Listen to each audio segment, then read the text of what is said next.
ആരും ഇല്ലേ ഇവിടെ? ആരെ ഈ സമയത്ത്? ആരാ? ഞാനൊരിത്തിരി ദൂരേന്ന് വരിക. നമ്മുടെ ലോട്ടറി ഏജന്റ് കബീറിന്റെ വീട് ഏതാ? ആരാ മോളെ? ലോട്ടറി ഏജന്റ് കബീറിന്റെ വീട് തിരക്കിയ ഒരാള്. ആ, നിങ്ങളുടെ വീടായത്? അത് കൊള്ളാം. എന്നിട്ട് എന്നെ അറിയില്ല. കണ്ടിട്ടുണ്ട്. കബീറിന്റെ വീട് ഇവിടെ അടുത്തല്ലല്ലോ, ആറ്റോ ചെക്ക് പോസ്റ്റിന്റെ പിന്നിലാ. എന്നിട്ട് ആരോ പറഞ്ഞു ഇവിടെയാണെന്ന്. മോളെ, ഒരു ഗ്ലാസ് വെള്ളം തരൂ. മോളെ ഒരു ഗ്ലാസ് വെള്ളം കൊടുക്ക. ഇരിക്കേ ഇരിക്കേ.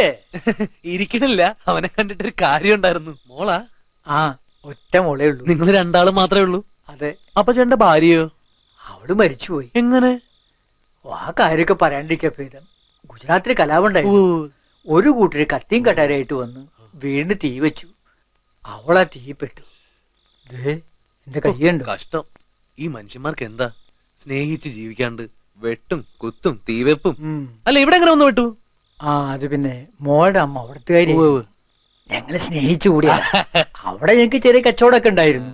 എല്ലാം പോയി. അവള് കത്തിക്കരിഞ്ഞ് നാട്ടിൽ ജീവിക്കണ്ടെന്ന് തോന്നി വിട്ടു. ഒരു ലോറിക്കാരനാ നാട്ടിലെത്തിച്ച. ഇവിടെയാ നാട്? നാട് ഗുരുവായൂരാ. ചെറുപ്പത്തിലേ നാട് വിട്ടതാ. 10-25 വർഷമായി. തിരിച്ചു വന്നത് ആർക്കും ഇഷ്ടായില്ല. വെള്ളം. അങ്ങനെ വളയാറ് ഒന്ന് കൂട്ടി. അച്ഛൻ എന്തിനാ ഈ പഴമ്പുരാണം പറഞ്ഞോണ്ടിരിക്കണം? അങ്ങേർക്ക് പോണ്ടല്ലേ? സാരമില്ലെന്നേ. ഞങ്ങക്ക് സാരമുണ്ട്. അച്ഛന് സുഖമില്ലാണ്ടിരിക്കുക. മോളും മിടിക്കാട്ടാ, മിടുമിടുക്കി. എന്താ പേര്? നിങ്ങൾ കബീറിനെ അന്വേഷിച്ചു വന്നാണോ അതോ എന്റെ പേരെന്നാണോ അറിയാൻ വന്നാണോ? ഇങ്ങനെയൊക്കെ മനുഷ്യന്മാര് പരിചയപ്പെടുന്നേ. രാത്രിയാണോ പരിചയപ്പെടാൻ വരണേ? നിങ്ങൾ പോണം. അതെ, ലോറിപ്പേട്ട കിടന്ന് ചിരിച്ചു കളിക്കുമ്പോ ഓർക്കണം,